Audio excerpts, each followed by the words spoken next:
मुलगा खूप त्रास देतो, आरडाओरडा करतो, घरात आल्यावर वस्तू फेकणं, आदळआपट करणं वगैरे आणि शांत बसतच नाही. तर मला लक्षात आलं की शांती इथे नाहीये हिच्या, त्याच्यामुळे त्याच्या रूपातून ते सगळं बाहेर येते. तर म्हणजे आम्हाला जसं आमच्या सरांनी सांगितलेलं होतं, शिकवलेलं होतं, त्याप्रमाणे सांगितलं की तुम्ही प्रेमाची ऊर्जा द्यायची.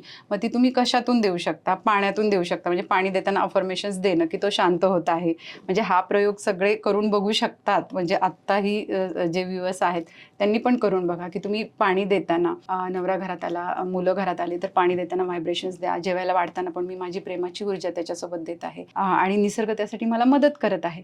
हे ज्या वेळेस तिने केलं, अगदी म्हणजे 2 दिवस केलं आणि तिसऱ्या दिवशी तो एकदम शांत.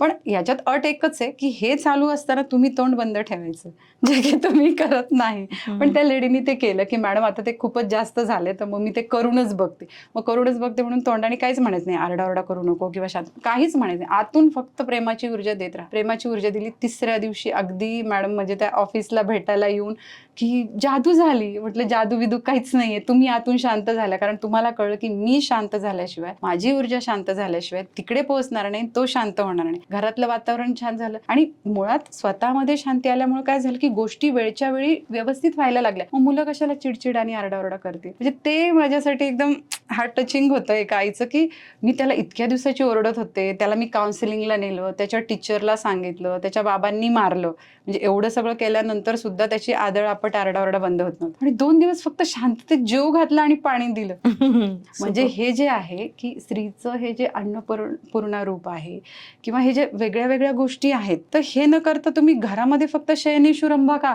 तुम्ही अन्नपूर्णा व्हा. तुम्ही हे सगळे रोल तुमचे व्यवस्थित केले तर तुमच्या घरात शांती, आनंद राहीलच राहील.